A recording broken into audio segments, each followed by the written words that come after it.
How's it going, everyone? In this video, I'm going to be talking about the idea of toxic positivity and how to avoid it.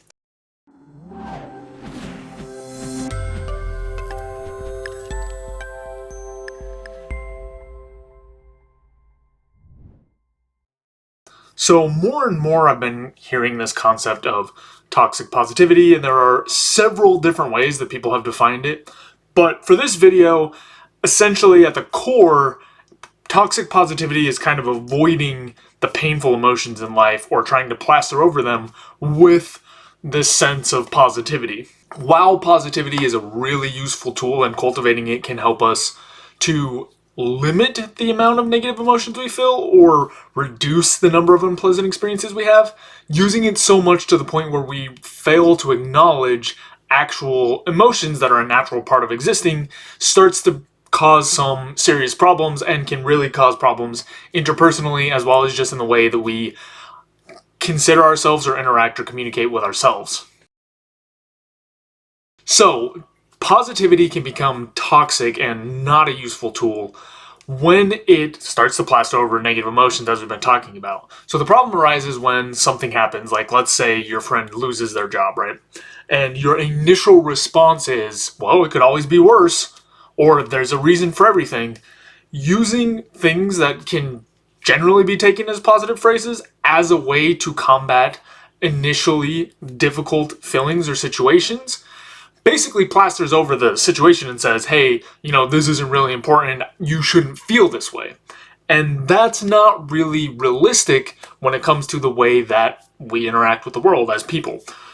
We're going to run into unpleasant experiences, and processing and sitting with and accepting our emotions is a natural part of existing. So the overarching problem here is that this sort of positivity that plasters over negative emotions kind of eliminates this process. And negative emotions exist for a reason, right? They have messages buried within them.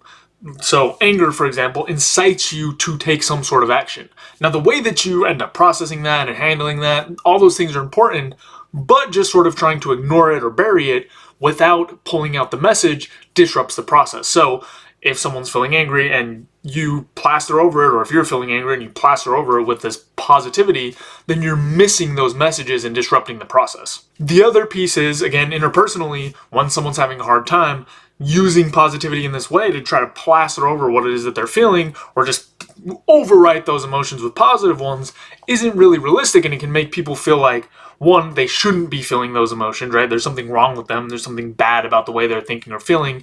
And two, that there is no useful message there, right? It kind of buries that, and it makes them feel like they're not being listened to, or they're not important, or their experience isn't valid. So you really need to focus on validating the experience first, and then sometimes these other tools can come into play as well. So, some of the main ways to avoid toxic positivity and creating that in yourself and in your relationships. If you are interacting with someone else and they're having a hard time, first and foremost, focus on validating and acknowledging that experience. Make sure that you're there with them and that they hear you and know that you're there instead of trying to rush into this solution thing, right? Positivity is one angle for this, but this happens a lot generally, is we rush into these solutions before we've actually taken time to acknowledge and validate the other person's experience. That point, that piece, that step is critically important to having a good outcome and making the interaction feel nice. So before you share any advice, make sure that you ask them about their experience and validate that and focus there. And then if there's space in the relationship, or if the person directly asks, or if you kind of frame it as, would you like to hear sort of my suggestions or another way of framing it, then you can move into some of these positivity tactics that help with reframing and reducing the amount of time we spend in suffering or spend kind of ruminating over things we don't have to. Now, the reason that this series is so important is because when we are emotionally worked up and in a bad place, we don't need or aren't able to access cognitive reframing very easily. The thing we need to do first is reduce our emotional state. And that one of the ways to do that is kind of by venting and connecting. And then once the emotional state has been reduced, once we're down out of our anger or up out of our sadness or whatever else, our emotions are more in balance, then we can move into more of the cognitive piece of, okay, let's reframe this, let's look for solutions, let's do things, that are going to push us past whatever the problem is. But if we skip that step and we try to put those solutions out while someone's in this emotional place, or for ourselves while we're in this emotional place, those are not going to land very well. And I think the best example for me is something out of my own life where there was a time that I was working and really, really stressed out all the time.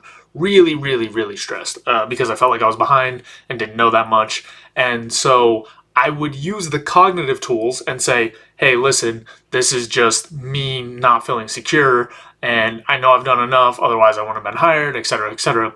But that wouldn't land, and I wouldn't really feel any better. And now looking back, the reason is because I didn't lower the emotional state, right? I didn't get out of the stress response. So the emotions were still high. And even though I had the reframes, it didn't really help me change the position I was in. So now, if I'm in that kind of position, I will lower the emotional intensity and then move to the reframes, and it works much, much better. It helps me work down the emotions and then dissolve any of these, negative or ruminating thoughts. If you're facing toxic positivity kind of against yourself and thinking, oh, I shouldn't feel this way, or oh, I need to just look on the bright side and what's wrong with me, what you can do there is first really recognize that negative emotions are a natural part of life. They're going to occur regardless of how much work you do. And what changes is the amount of time you sit in them or how deeply they impact you.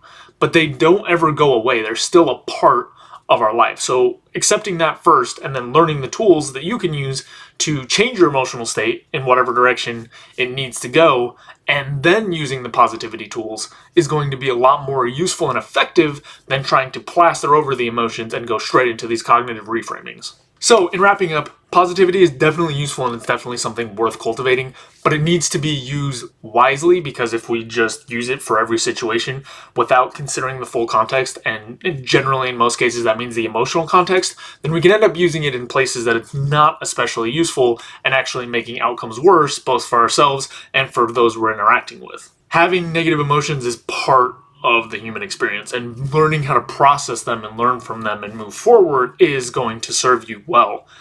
Just plastering over them with positivity is not. Let's move on to a couple reflection questions. 1. Think of a time when you experienced toxic positivity. How could you, or them, have approached the situation more empathetically? 2. Do you usually listen to solve or to connect? How could you move more toward connecting before solving? 3. What relationship do you have with painful emotions? How can you be more accepting of them? So all in all, I just kind of wanted to, get one angle out there for toxic positivity, how to avoid it, and what the pitfalls are.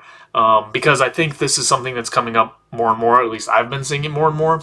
And just having those couple distinctions can really help make sure you use the tool in a way that's actually effective and useful. That's all I've got for this video. So as always, if you have any questions, comments, topics you want me to cover, put them down in the box below and I'll get to them as soon as I can. And I will see you next time. You can check out more content at howtohappy.com. Also, don't forget to subscribe so you can stay up to date on the videos. We've also got a Twitter, Instagram, and Facebook that you can check out. Reflect, take action, and enjoy life. See you next time.